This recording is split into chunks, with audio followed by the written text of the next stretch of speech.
Hola, pues bienvenido a otro video. Estamos ahora en un nuevo contenido que es de entrevistas para tener más conocimiento y información de gente profesional. Tenemos a un invitadazo, se llama José Alvis, es sociólogo. Fue mi compañero en la Facultad de Ciencias Humanas y pues vamos a hablar del tema de la importancia de las ciencias sociales. Y pues te pregunto, José, para ti, Adelante. ¿cuál es la importancia de las ciencias sociales hoy en día? La filosofía, la psicología, la economía, la política. ¿Por qué la gente es importante que sepa esos temas en la actualidad? Pues mira, tú y yo que nos centramos particularmente en la sociología, entendemos en primer lugar que las ciencias sociales en su conjunto, por lo tanto quienes cursan la carrera de sociología, o sobre todo para los que tienen la duda de qué rayos es la sociología, pues está inmersa en todas esas áreas que están mencionando. Pues, Ajá. de entrada, aunque la misma tiene su propio objeto de estudio, el sociólogo lo que hace es observar todo aquel fenómeno que involucra a grupos sociales, ya sea del más pequeño, como lo puede ser un grupo de amigos, una familia, algún, algún pequeño colectivo, así, un salón de clases, véase, hasta lo más macro como una nación, una región, ¿sí? O ya de plano lo global. Entonces, nos involucramos desde lo más chico hasta lo más grande en cuanto a extensión de todo lo que sucede. Y cuando digo es todo. O sea, no nos dedicamos, a diferencia del psicólogo, ¿sí? Que ya es propiamente ahondar en las cuestiones, pues vaya, psicológicas, toda aquella patología que tenga que ver con su propia conciencia, ¿no? Y eso que la filosofía si lo trabaja a través de la fenomenología, la conciencia, o la teleología, que es los fines de las acciones humanas. Pero, insisto, las ciencias sociales lo abarcamos más en algo colectivo. Ajá. Pero lo primero que hacemos nosotros es observar, ¿no? O sea, observar desde todas las áreas posibles para poder tener ciertas, y dentro de ciertas herramientas elementales dentro de cada área, como la historia, la economía, la política, que también son áreas donde nos involucramos, es poder ofrecer una interpretación más acorde a la realidad de los hechos sociales, de las cosas que están pasando a nuestro alrededor, o a lo mejor no necesariamente a nuestro alrededor, pero que sí nos concierne o sí nos afecta, nos atañe en todas las áreas habidas y por haber, desde lo mental, desde la salud mental hasta la salud financiera. O sea, pero son cosas que a lo mejor no nos imaginamos que sí podemos estar siendo afectados, pero por la individualidad, o sea, por nuestra vida muy individual, pues podemos pensar que no tenemos nada que ver, que son factores demasiado alejados a nosotros y por lo tanto no tenemos ningún tipo de incidencia, pero sí la podemos tener a mayor o menor medida. El sociólogo y en general las ciencias sociales se encargan de eso, de observar todo eso y de poder interpretar esos hechos sociales y en determinada forma ofrecer una propuesta al respecto. Y lo más interesante es lo que te voy a decir. Ajá. Lo predice lo que puede pasar. ¿Qué va a ser la Claro, ciencia? no tiene nada que ver con cuestiones, sí, de la clarividencia, ni mucho menos, no, estamos hablando de ciencias, Ajá. de metodologías, de revisar antecedentes, veas la historia, ¿no? Etcétera, etcétera. Son cosas que en áreas como la geopolítica tratan de prever, ¿no? La diplomacia, prever ciertas situaciones, aunque ya es más a nivel macro, pero la sociología y en general las ciencias sociales las pueden abarcar desde lo más pequeño, insisto. Eso que está diciendo, todo lo que explicaste, que está muy amplia la carrera de sociología y también los fenómenos que analiza, se me hace a mí como que se enfoca en estudiar los problemas sociales para determinar los tipos de comportamientos de diferentes grupos sociales y cómo actúan en la sociedad. Pues nos da mucha importancia a los seres humanos, ¿verdad? Que construimos y creamos la realidad con nuestras acciones. Es para comprender también la realidad, el mundo social en que vivimos, pero también que la gente comprenda que cada caso es distinto también, ¿verdad? No es igual, dependiendo también de qué tipo de personas uno vaya a estudiar, ¿verdad? Sí, mira, a diferencia de quienes conocen un poquito más del orden de las ciencias, pues las ciencias sociales son completamente diferentes a las ciencias fácticas, a las que son meramente fácticas, como la biología, la física y la química, donde la comprobación eh, lleva hacia un resultado, un mismo resultado, ¿no? Ajá. O sea, el experimento que lleves a cabo la misma cantidad de veces, vas a obtener el mismo resultado que tú esperabas, juntando los mismos elementos, ¿no? Físicos, químicos o biológicos, etcétera, etcétera. Aquí no, aquí es donde entra la complejidad de las ciencias sociales. Por eso las metodologías de las ciencias fácticas, ¿sí? de las ciencias naturales, son completamente diferentes, aunque ese fue el punto de partida, ¿no? Como tú bien sabes, como bien sabemos, de la sociología, porque de ahí se tuvo que partir, no había de otra. O sea, a mitad del siglo XIX con Auguste Comte, que de hecho le llamaba física social. Ese fue el punto de partida, claro, pero tarde o temprano tuvimos, o se tuvo más bien, que evolucionar y crear un método propiamente de ciencias sociales, y ahí entra Emil Durkheim, ¿no? Con el método sociológico, ¿no? Y empieza ya a estructurarse tanto la formación, la metodología en sí misma, la teoría en cuestión, ¿sí? Todo lo que se tenía que acomodar, insisto, o que estructurar para poder decir, esto ya es una ciencia, esto ya tiene su propio objeto de estudio y esto ya tiene su propia, digámoslo así, legitimidad ante la comunidad científica. Que las ciencias sociales también son ciencia, que tienen su metodología diferenciada a las ciencias naturales, por supuesto. Son subjetivas, claro que sí, pero las ciencias en general, y eso nos lo dice San Thomas Kuhn, ¿no? En la revolución de las estructuras científicas, o al revés, las ciencias constantemente van cambiando y los paradigmas van cayendo. Y si en un principio decían, no, es que el conocimiento que admita vicisitudes subjetivas no tiene validez científica, pues no, al contrario, y eso nos lo dice Weber a través de lo que conocemos como el paradigma comprensivo. Ajá. Eso que está diciendo también de estudiar a las personas, y yo pues, también lo sé, pues yo también soy sociólogo, sirve también para entender fenómenos complejos como la pobreza, que muchas personas dicen, que el pobre es pobre porque quiere, porque no le echa ganas, porque no trabaja, porque es flojo. Pero también, por ejemplo, la sociología, un sociólogo puede entender la biografía hasta de un delincuente, un criminal, de bueno, cómo es que hay muchos delincuentes en la sociedad. A veces uno se pregunta, pero ¿por qué son así? Puede decir que son malas personas, pero ¿qué les llevó a hacer, a que cometieran esos tipos de actos delictivos, verdad? También hay mucho también que explorar ahí, y sobre todo para prevenir que no pasen, que no haya más gente así, ¿verdad? Pues la prevención, la educación también, la sociología de la educación. Claro, fíjate, ahorita que dices eso y me acordé inmediatamente de Schopenhauer o de Hannah Arendt, que todo se lo dejaban a la voluntad, todo.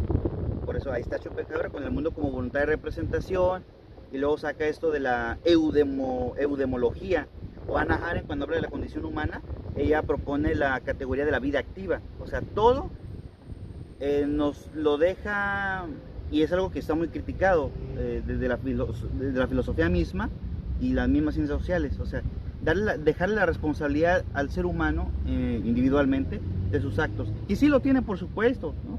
Y eso yo creo que no lo ponemos en duda, pero también hay que considerar que hay condiciones, que hay precondiciones, o vuelvo con el término, parezco cacofónico, condicionamientos, ¿sí? Estructurales que orillaron al ser humano primero a desenvolverse en un contexto así. Nadie escoge dónde nace, nadie escoge quiénes van a ser sus padres, nadie escoge quiénes van a ser, cuál va a ser la condición, ¿sí? De vida, el costo de vida. Ajá. Eso ya es una precondición establecida pues por el contexto, ¿no? O sea, ni siquiera es por otros actores externos. Y sí hay antecedentes, o sea, tendríamos que brincarnos con ese caminito de quién fue primero, el huevo o la gallina. O sea, pero siempre va a haber algo que potenció o que creó las condiciones para cierto tipo de vivencia o cierto tipo de, digámoslo así, de entorno donde pudo haber explotado ya sea algo positivo o algo negativo. Y sobre todo los contextos de violencia pues son estimulados por ciertos inclusive hasta por ciertas industrias, ¿no? Vivimos en un país que tiene una industria del narco, por ejemplo. A mí me gusta mucho el tema del narco. Lo voy a poner así, ¿no? Y fíjense, o sea, es el segundo país con mayor asesinato de periodistas. Es el primer exportador de marihuana, de heroína. Ya estamos dejando atrás al Triángulo Dorado de la Indochina. Nada más estamos detrás de Colombia en cuanto a cocaína, o sea, y el fentanilo pues ni se diga. Entonces hay industrias, hay actores, ¿no? Hay también, voy a utilizar esa palabra, pero que también es como que hay valores, ¿sí?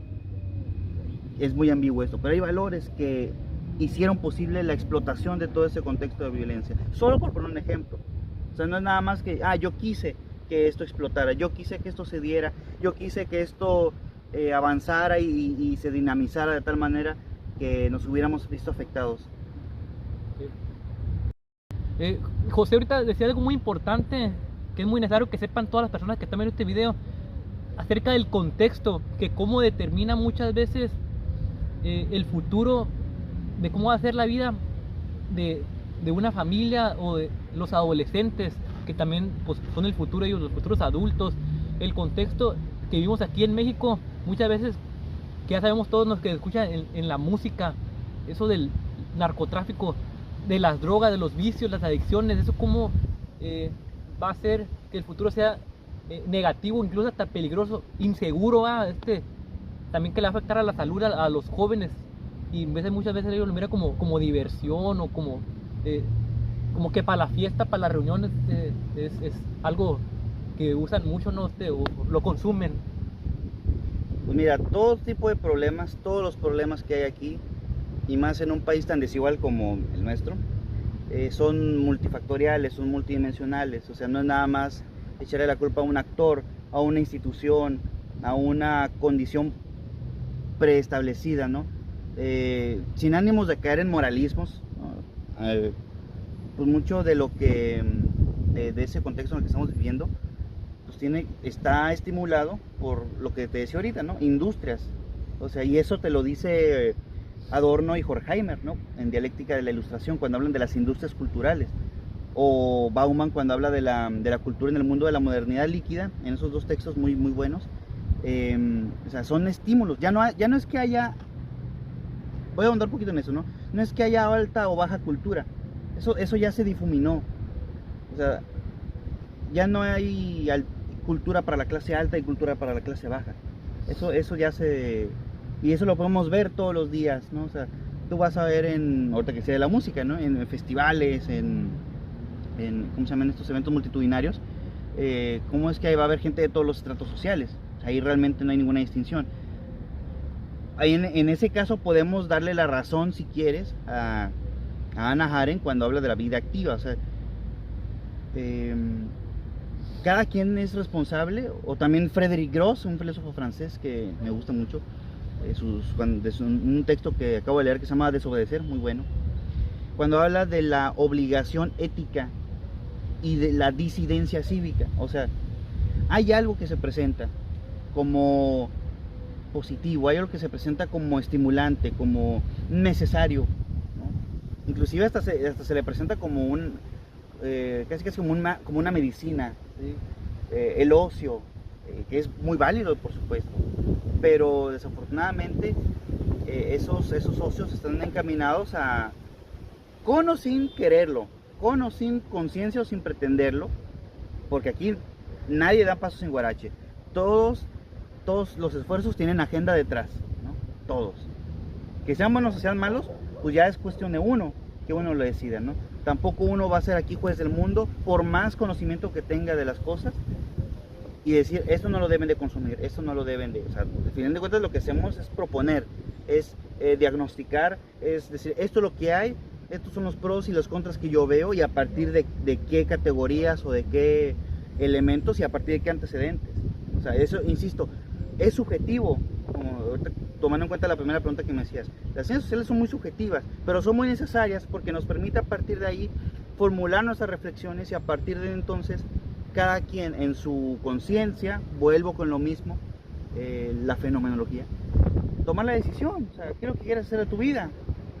Ahí le podemos dar la razón a Hannah Arendt eh, o a Schopenhauer, pero no lo es todo la voluntad no lo es todo. Hay condiciones preestablecidas y que obviamente determinan en cierta forma o en cierto grado pues el por qué tomó X o Y decisión. ¿Sí? Conocer las experiencias de vida, conocer otras formas de vida de otros tipos de personas también, ¿verdad? Para comprender esa palabrita, comprender. Y tú como sociólogo he mirado que publicas artículos en un periódico, ¿verdad? De Tijuana, periódico Z, creo que es, ¿verdad? Sí, bueno, es un semanario, es de Tijuana o se edita y se publica en Tijuana, pero se distribuye en el estado y parte de Estados Unidos. Te lo digo porque miré un artículo que publicaste algo así de los jóvenes, del tipo de música que escuchan. Ah, sí, precisamente, bueno, a mí me gusta mucho el tema de juventudes. Y de, bueno, no me involucré porque, pues vaya, entre mi familia hay gente aficionada a esa música, ¿no? Entonces yo decía, bueno, pues qué rayos, qué tiene de estimulante esa música. Y además también estaba leyendo hace poquito un libro del sociólogo de Tecate, José Manuel Valenzuela Arce, que se llama Corridos tumbados, bélicos ya somos, bélicos morimos. Entonces a partir de ahí, a partir de otros textos que yo leí de periodistas como Javier Valdés, asesinado, el periodista asesinado Javier Valdés, o de Luis Astorga, otro académico, pues hizo un texto que se llama Fetichismo de lo tumbado y el egoísmo ante la narcocultura, porque no utilizan estos términos. José Manuel Valenzuela Arce habla del presentismo intenso, que es la necesidad del joven, sobre todo si vive si tiene orígenes humildes o marginados, que es algo que explotan usualmente la música, de vivir al límite. O sea, como ya viví pobre, ahora voy a hacer lo que tenga que hacer para tener lo que yo quiero y obtenerlo por todos los medios posibles, aunque sean métodos ilegales, formas ilegales o incorrectas, pero no importa, porque hay que vivir al 100, hay que vivir al millón. Y cuando hablan de tumbado, habla de vivir fuera de sí, o sea, habla de las drogas explícitamente. Y es cuestión de ver la rola de estos personajes, ¿no? Peso Pluma, Natanael, Fuerza Regida, ¿no? Personajes que inclusive han estado involucrados en escándalos, no de narco, pero sí de estupefacientes, ¿no? Entonces, ojo, tampoco quiero, vuelvo a insistir, vuelvo el pero arrepentido, no quiero ser moralista, tampoco soy apologista del rock o de otros géneros, porque esa es otra cosa. Lo que en un principio, y eso lo menciona en el texto, lo que en un principio se presentó como algo marginal, underground, de la calle o del submundo, tarde o temprano la industria, vuelvo con lo de Adorno y Horkheimer, las industrias lo acaparan y lo vuelven algo, pues vaya, dentro de este mundo capitalista lo vuelven algo comercial, meramente comercial, sin tomar las consecuencias que pueda tener en otros jóvenes, ¿no? Pero insisto, obviamente son problemas multidimensionales y tampoco es algo de ahorita. O sea, el narcotráfico no se creó a partir de los corridos tumbados, ¿no? Pero es algo que lo estimuló. Es como un reflejo de la misma sociedad. Y además, aunado al mundo egoísta, individualista de hoy en día, de estas generaciones, pues, con mayor razón. O sea, el mundo quiere tener, cada quien quiere tener lujos, cada quien quiere disfrutar, cada quien quiere vivir al 100. Y muchas veces si es necesario hacerlo a costa de los demás, pues con mayor razón, ¿no? Eso que está diciendo, bueno, no es tanto crítica, es como para comprender las creencias de los jóvenes a través de la música que escuchan. Y eso que dices tú de vivir al máximo, de ir más allá de los límites, de querer y tener todo en la vida lo que uno quiere. Que son posesiones, ¿no? Lujos, mucho dinero, prestigio, reconocimiento social, ¿verdad? A través de lo que uno tiene. Tú como, en tu forma de pensar, ¿qué opinión tienes acerca del dinero? Porque yo podría decir que sí es importante, porque el dinero sí te da facilidades, y mucha gente podrá decir que el dinero te hace mejor la vida. Pues sí, de que dicen que es mejor llorar en un carro del año que llorar sin nada. ¿Qué puedes decir de esto? El dinero sí te saca de muchos problemas. En primer lugar, ahorita que decías de la crítica no necesariamente es hacer una observación para atacar o para, o sea, Marx, sus libros así se llamaban, que no sé si no era el Capital, era creo que la Sagrada Familia. se llamaba así, la Sagrada Familia, dos puntos, crítica de la crítica crítica, así se llamaba, así se llama el libro. ¿Qué quiere decir esto? Que la crítica no es nada más atacar, no es nada más observar lo que no me parece. La crítica puede ser positiva, puede ser a favor, puede ser apologista, ¿sí? O sea, yo puedo hablar muy bien, puedo decir preciosuras y florituras de X o Y cosa, de X o Y fenómeno, de X o Y industria, pero pues, si yo no estoy de acuerdo tampoco tengo por qué hacerlo, ¿no? Entonces ahí recae el asunto de la crítica. No puede ser, de eso se trata, no hay que ser dialécticos, tampoco hay que ser maniqueos y de no ser tan simplistas como para decir, es culpa de esto, es culpa de aquel, es este tal actor, es esta institución, es esta música, es esta forma de diversión o de ocio. O sea, y Byung-Chul Han es alguien que nos explica muy bien el asunto del aburrimiento profundo. O sea, porque el aburrimiento nos incentiva a buscar formas de entretenernos. Pero cuando habla de aburrimiento profundo, habla de la reflexión, se habla de un aburrimiento del que no te quieres escapar. O sea, por eso cuando alguien está leyendo, está ocupado, muy metido en algún libro o en alguna novela, se le hace muy corto el tiempo porque le encanta aburrirse. Y no es que le resulte aburrido leer o le resulte aburrido saber de tal tema, sino que es estimulante saber que haciendo esto puedo mitigar ese aburrimiento, pero que no necesité de algo tan simple como escuchar una canción o comer algo para entretenerme o jugar algún deporte, ¿no? Que no le quito ningún mérito ni ningún ápice de validez ni de ocio, ¿no? O sea, es muy válido perfectamente, ¿no? Pero bueno, ya pasando de eso, el dinero. Pues claro, es el principal motor de la sociedad hoy en día en en este mundo hipercapitalista, megacapitalista, super ultra recontra neoliberal. Es pues vaya, es el que determina, como decía, no me acuerdo qué personaje en la película Network o Poder que Mata, no sé si la has visto. No es una película del 76, excelente película. La voy a ver. Decía, el sistema de la moneda es lo que determina la totalidad de la vida en este planeta. Y eso ya en los 70s. O sea, hoy en día es mucho más así, con toda esta sofisticación del dinero, la proliferación de las criptomonedas, ¿sí? La privatización de todo, hasta de los servicios más elementales que el Estado está dejando de proveer. Ya la gente tiene valor en función de su dinero. Parece tautológico porque, pues claro, el dinero es valor en sí, pero el dinero puede perder valor también. Entonces, nos encontramos en este error, y es por eso que los economistas, la gente especializada en estos asuntos de negocios se jala los pelos todos los días, porque intenta hacer lo posible dentro de la diplomacia, dentro de la geopolítica, dentro de las, ¿cómo se llama esto? Pues vaya, ¿no? La econometría, pues para evitar que el dinero valga menos, ¿sí? Y el dinero que tengamos nosotros a nuestra disposición tenga el suficiente valor para que nosotros podamos seguir consumiendo lo que necesitan las industrias que consumamos. Parece ser que esta sociedad capitalista induce al ser humano a pensar que comprando más, teniendo más cosas y sobre todo, pues obviamente teniendo dinero es lo que va a garantizar que tenga felicidad.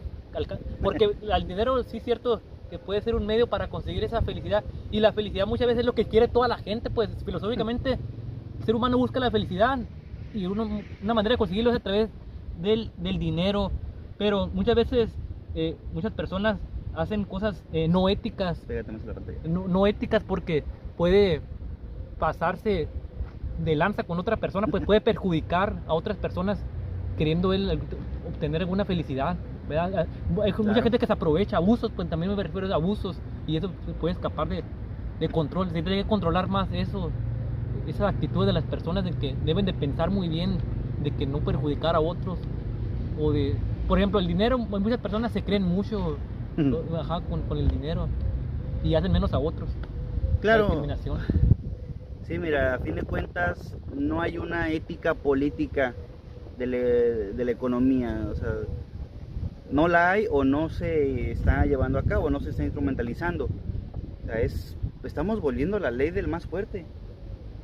Y ya no es entre personas, o sea, ya no es tú y tú, o bueno, tú contra mí, yo contra el que tengo a mi lado, ¿no? El que tiene menos, sino que ya es entre, insisto, desde lo más micro hasta lo macro, o sea, las naciones están, bueno, o sea, ¿a dónde vamos? O sea, China con Estados Unidos tiene una guerra comercial impertérrita por la conquista del nuevo petróleo que va a ser el litio, solo por poner un ejemplo, y la proliferación de las energías verdes, ¿no?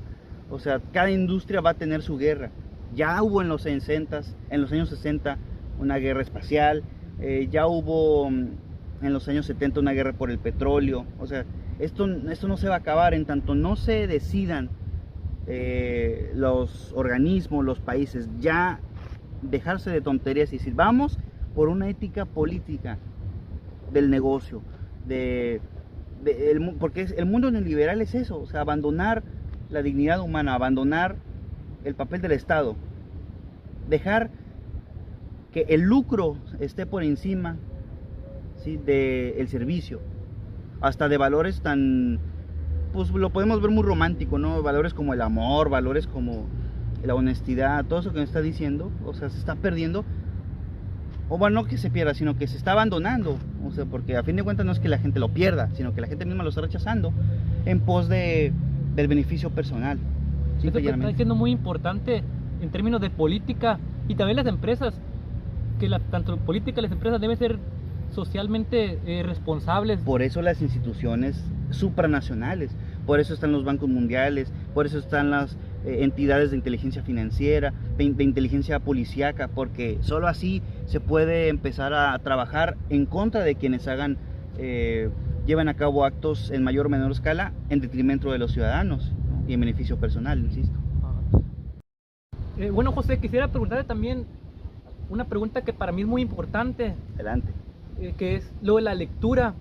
Ahorita que yo siento que la lectura es muy necesaria para estar bien de salud mental, ¿verdad? Y sobre todo para pensar mejor, porque te amplía también el panorama, te hace conocer otras perspectivas también de vida de los autores que escribieron esos libros, que obviamente requirieron de estudio, de mucha observación, de mucha experiencia de su vida, y sobre todo los temas que van a ayudar a comprender más sobre lo que a ti te gusta, ¿verdad? Es importante leer de lo que sea, pero ya sea de ciencia ficción o de cualquier literatura, pero en este caso, pues como somos sociólogos, nos va a interesar a nosotros pues, temas de ciencias sociales, de filosofía, de psicología, de economía, de política. Quisiera preguntar a ti, ¿qué libros tú lees que te han influido a pensar así de esa manera? Bueno, nos hicieron leer a nosotros muchos libros en la carrera, pero ¿cuáles eran tus favoritos? Ahorita, por ejemplo, ¿qué estás leyendo ahorita? Mira, no es por presumir, pero por todo lo que hemos estado diciendo en estos minutos, podrás imaginar que no voy a trastabillar como Peña Nieto, ¿no? O sea, porque hemos aventado nombres y autores y libros. Que la Biblia, ya no más falta que la Biblia, ¿no? Bueno, acabo de leer, te decía, un libro muy bueno que la verdad no lo había escuchado en nada, lo encontré así de remate, ¿cómo se llama? De inesperado, que era Frédéric Gros. El autor es un filósofo francés de la Sorbona. Desobedecer se llama el libro, donde rescata a postulados insisto, de Arendt, de Foucault, de Immanuel Kant, ¿sí?, de estos imperativos del ego trascendental, de aprender a saber, etcétera, etcétera, ¿no? ¿Por qué? Porque el mundo, así lo voy a decir rápido, ¿no? Básicamente, no es el libro que quería contarte, nada más respondiendo a la pregunta del texto más reciente.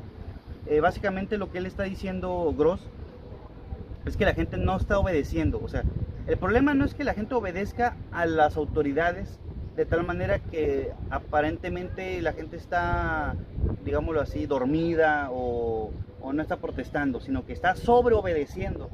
Caray, ¿cómo te explicas eso? Sí, o sea, si obedeces en lo mínimo que te pide la autoridad, pues para ella no representas una amenaza. Pero si estás sobreobedeciendo, estás haciendo que la autoridad mantenga su statu quo, o sea, mantenga su carácter, su poder, así sea por más ilegítimo que lo ejerza, ¿no? Entonces, el chiste es saber cuándo desobedecer y cómo, ¿sí? Cómo desobedecer y sobre todo, ¿quién?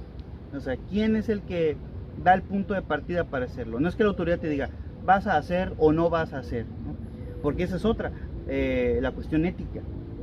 Y avienta el caso de, vuelvo con Hannah Arendt, de Eichmann y en Jerusalén, ¿no? Cuando enjuician a Adolf Eichmann, que lo encuentran en Argentina, ya ves que huyó después de la guerra y lo enjuician y dicen, no, pues yo nada más cumplí órdenes, o sea, no fue mi idea matar a los judíos, yo solo cumplía órdenes de mis superiores, ¿no? Y eso creó un fuerte debate en esos años, ¿no? Solo por poner un ejemplo. Entonces, a ver, ¿con qué convenía obedecer o no obedecer? Porque también está esa parte que dice, bueno, pues si yo desobedezco, a fin de cuentas alguien más lo va a hacer. Eso para muchos es la tentación de la irresponsabilidad, como decía Sartre, ¿no? Jean-Paul Sartre, la tentación de la responsabilidad. Pero bueno, ya me detengo ahí, ¿no? Es un buen libro, la verdad me gustó mucho, está baratito y son 180 páginas, muy bueno y de fácil lectura. Pero bueno, es la lectura más reciente. De los que más me han impactado, ahí te va. No son necesariamente libros de filosofía, ¿eh? Y ahí te va el primero. Y ya te lo comenté alguna vez. ¿De qué género son? ¿De qué género son esos libros que vas a mencionar ahorita? ¿Qué género son? ¿Qué ciencia o son literatura? ¿Qué género? No son, o sea, por ejemplo, el que te digo de Rius, ¿no? El caricaturista, ¿sí? La droga que refresca. O sea, es un texto de, vaya, es casi como, es una historieta. O sea, es un ensayo en historieta, donde te explica el daño que hace la Coca-Cola y, como dice él, porquerías similares. Es un libro que se hizo en los años 80 explicando, porque Eduardo del Río, que por cierto nada más estudió hasta quinto año de primaria y que fue un gran educador de la población mexicana desde los 60 hasta poco antes que falleció, en sus más de 130 libros, entre estos La droga que refresca, pues vaya, le explica a la población de forma más eficaz incluso que la misma CEP, que los mismos libros de texto, en este caso, pues todas las porquerías que tiene la Coca-Cola y toda la cantidad de compuestos cancerígenos que ha tenido a lo largo de la historia, pero que convenientemente instituciones como la FDA han dejado pasar simplemente para que la Coca-Cola siga acrecentando sus consumidores. O sea, corrupción. Entre otras cosas, por supuesto. Y yo no soy o nunca fui un consumidor empedernido de Coca-Cola, ni de refresco, pero o sea, si alguna vez tomaba Coca-Cola, aunque sea en las festividades, llegó a tal punto así en el que, ¿sabes qué? No quiero nada, ni Pepsi, ni Coca-Cola, ni nada, absolutamente nada. Y ese librito, que es un libro así chiquitito de 70 páginas, yo lo vengo repartiendo a algunos amigos que sí son muy consumidores de Coca-Cola. Yo sí lo vengo para que te eduques. O sea, y vuelvo a insistir, o sea, no es nada nuevo.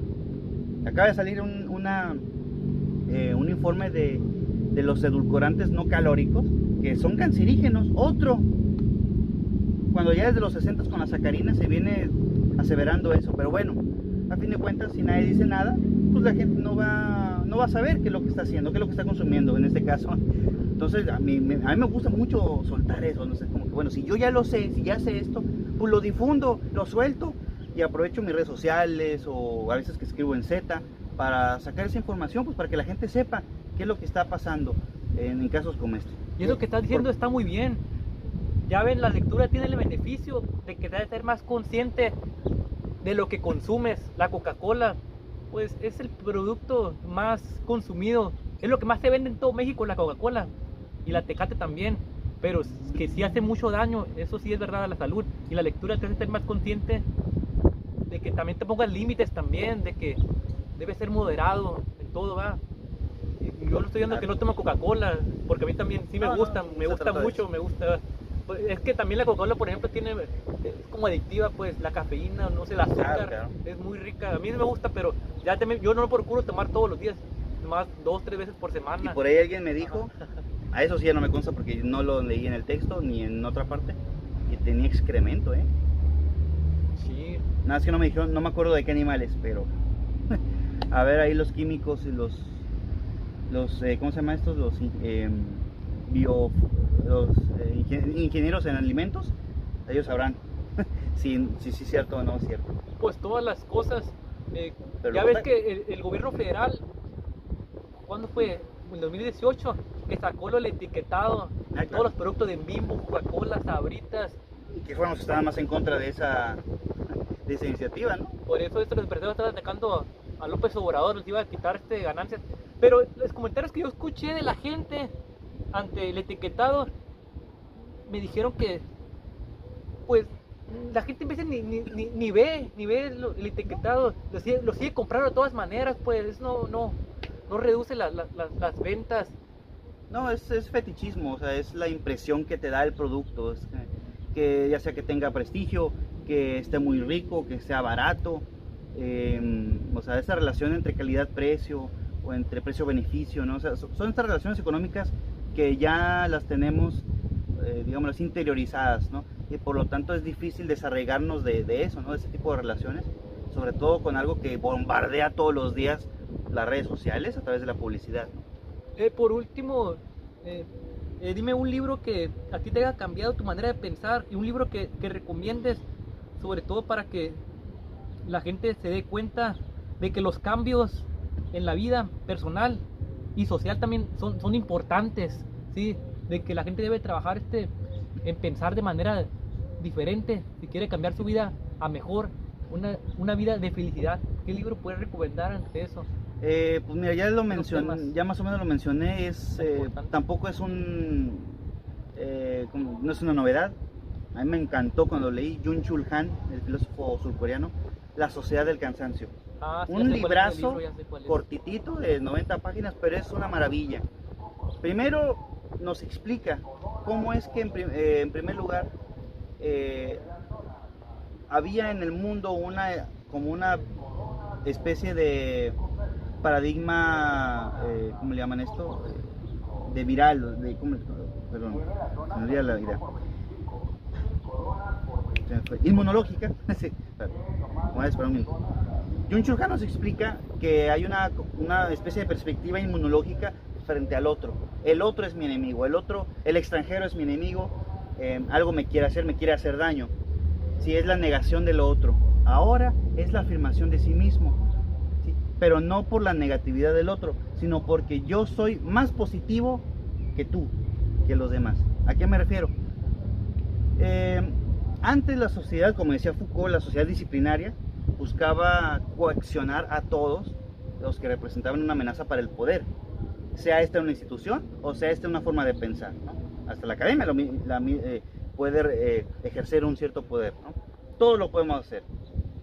Pero Byung-Chul Han dice, ok, sí, a lo mejor pasamos ese tiempo, pero ahorita vivimos en una sociedad del rendimiento, donde ahora nosotros mismos nos explotamos, nosotros mismos golpeamos nuestros cuerpos con el fin de rendir ante las necesidades de una industria, las necesidades de digámoslo así, de un ideal nacional, ¿sí? O sea, ya no es que alguien me va a imponer, sino que yo mismo lo hago. Ya no es como dice el mismo Byung-Chul Han, ya no es la sociedad de las cárceles, de los manicomios y la policía, sino de los gimnasios, las oficinas y la zumba, básicamente. Entonces, es bajo un halo de salud, bajo un halo de la diosa salud, como decía Nietzsche, es autoafirmarnos, pero a su vez rendir y trabajar de tal manera que si nosotros no logramos nuestros objetivos, no hay nadie más responsable que nosotros mismos.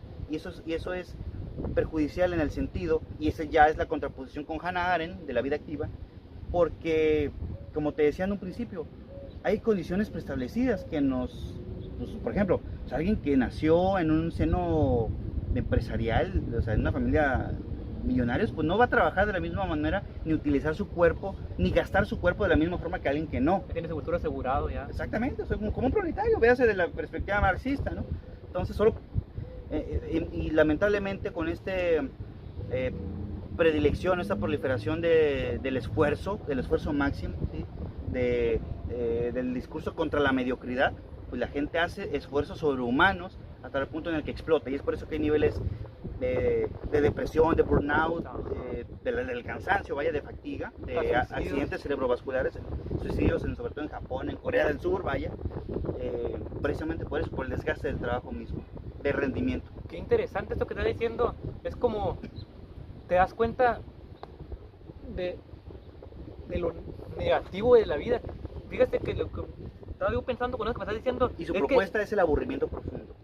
Acuérdate lo que dije. Es que el ser humano los seres humanos en general como que somos manipulables, es como un tipo de control mental por parte, no sé de quién, como que sea fuerzas invisibles que tratan de controlar el comportamiento hacia un fin, ¿no? Que es el autoexplotarse a sí mismo y echarse la culpa si uno no logra sus objetivos. Así es. Es responsabilidad de uno mismo. Sí. Uno mismo es el mediocre, uno mismo es el inútil, uno mismo es el que ya no Por ocupas culpa un de uno. capataz que te está dando de latigazos. Como una vocecita en la conciencia que te dice que tienes que ser disciplinado, ser así, nos están moldeando hacia un comportamiento. Ay, así más o menos, ¿no? Que te expliqué. Básicamente es un libro que a mí porque a mí me gusta, o me gustaba mucho exigirme a mí mismo. O sea, yo para mis adentro decía, si no logro tal objetivo es porque soy un estúpido, es porque no le estoy metiendo todos los kilos, no le estoy metiendo galletas, no estoy haciendo todo mi esfuerzo. Y ahorita ya no me preocupo tanto por eso. O sea, me doy mi tiempo para leer, me doy mi tiempo para estudiar lo que a mí me gusta, obviamente, porque es otra cosa.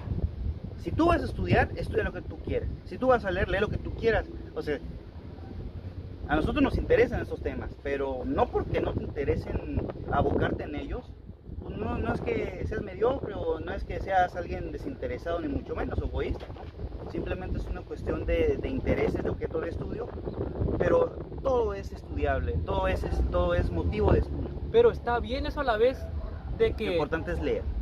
sí, está bien que los seres humanos tengamos como el chip que tenemos que ser disciplinados, porque si la autoexplotación la ves, sí como que te da una disciplina de vida para lograr tus objetivos. Es lo que dice la motivación, la motivación que dan, ¿cómo se llama? El coaching, ¿no? ¿Sí? Tienes que levantarte temprano todos los días, ser muy trabajador y si es necesario tener dos trabajos. Pues sí, Sí, me no. pone a pensar si es bueno a la vez, por un lado, pero también puede ser malo el que uno se haga daño a sí mismo, la salud mental y física, ¿verdad? Porque también tenemos un límite. No, ahora imagínate los que trabajan y estudian, o sea, Ajá. es un reto muy... Que no cualquiera lo hace, ¿eh? Exactamente. No cualquiera, más en esos Nos- tiempos. Nosotros nos aventamos ese tiro y la verdad sí está sabroso, está potente, pero Es muy difícil. mira, no es imposible, tampoco voy a hacer la de víctima, porque a fin de cuentas ya estamos en esas, del otro lado como quien dice. Pero, o sea, si no es necesario, pues no te orilles a eso, ¿no? O sea, priorizar la salud mental, priorizar la cuestión, pues vaya, de nuestro bienestar, ¿no? Antes de obtener un resultado que nosotros esperemos, por más legítimo que sea, ¿no? Nadie está diciendo que esforzarse está mal, ni mucho menos, pero tampoco caer en el otro extremo. Bueno, pues hasta aquí le dejo la gran entrevista. Fue muy buena, la verdad. Quedé totalmente satisfecho. Y pues muchas gracias por el tiempo. Y nos estaremos viendo después. Muchas Claro que gracias. sí. Hasta pronto. Gracias por el video.